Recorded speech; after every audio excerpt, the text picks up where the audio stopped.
Hello hi everyone, welcome to the Rafi vibe. ఈరోజు అయితే ఒక చిన్న వీడియోతో మీ ముందుకు వచ్చానండి. అది ఏంటో కాదు, ఇంట్లో వాళ్ళని అడిగాను. తందూరీ చికెన్ లాంటి ఒక అల్ఫాహం టైప్లో ఉన్న తందూరీ చికెన్ లాంటి ఒక ఐటెం అయితే చేయమని చెప్పాను. దానికి కావాల్సిన ఇంగ్రీడియంట్స్ అన్నీ మా వాళ్ళకి తీసుకొచ్చి ఇచ్చాను. సో వాళ్ళు మ్యారినేట్ చేసి కూడా దాన్ని ఫ్రిడ్జ్లో పెట్టడం జరిగింది. మీకు ఒకసారి దాన్ని చూపిస్తాను.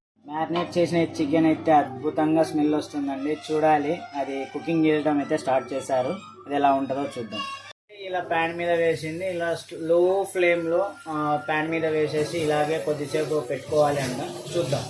మీకు ఓవెన్ కనుక ఉంటే కనుక మీరు ఓవెన్లో అయితే 45 మినిట్స్ అయితే పెట్టాలంట అండి. మాకైతే ఓవెన్ లేదు, సో మేము ఇలా ప్యాన్ అనేది యూస్ చేస్తున్నాము. పైన లిడ్ పెట్టి కవర్ చేయడం అనేది జరిగిందండి. ఇంకా సో అది కొద్దిసేపు తర్వాత మనం అలా అయితే అప్పుడప్పుడు తిప్పుకోవాలండి.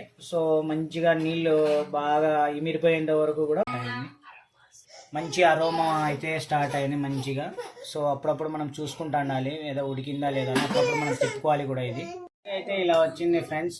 సో లైట్గా కొంచెం మంచిగా కుక్ అయింది. చెక్ చేస్తుంది మా ఇంట్లో వాళ్ళు, మా వైఫ్ చెక్ చేస్తుంది. సో ఇంకా కొంచెం అది ఉడకాలి అనుకుంటా. సో తిను చెక్ చేస్తుంది. లైట్ ఫ్లేమ్లో ఇంకా ఏగుతూనే ఉంది. మంచి అరోమా అయితే వస్తుందండి. చాలా చాలా అరోమా. అసలు ముందు దాన్ని తినేసేయాలన్నట్టు ఉంది. బట్ చూద్దాం ఎలా ఉందో టేస్ట్. ఫైనల్గా కంప్లీట్ అయిన తర్వాత చూడాలి. ఇదిగోండి ఇలా వచ్చింది ఫైనల్గా. కొంచెం నేనైతే ఇంకా కొంచెం డీప్ ఫ్రై ಮಾಡಿ పెట్టమని చెప్పాను. పెడుతుంది ఇంకా కొంచెం ఫ్లేమ్లో. చూద్దాం. ఫైనల్గా అయితే చికెన్ రెడీ అయిందండి. ఇలా మొత్తానికి ఇలా అయితే రెడీగా అయింది. మంచిగా ఆనియన్స్, నిమ్మకాయ అనేది వేయడం జరిగింది. టేస్ట్ చూద్దాం.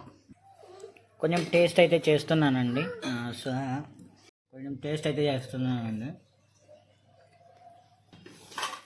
బాగుంది.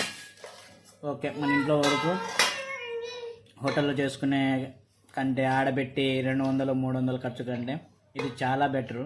ఒక్కొక్క పీస్కే మనం 200-300 పెట్టాల్సి వస్తుంది. బట్ ఇంట్లో వరకు సాటిస్ఫాక్షన్ హ్యాపీగా తినవచ్చు. Thanks for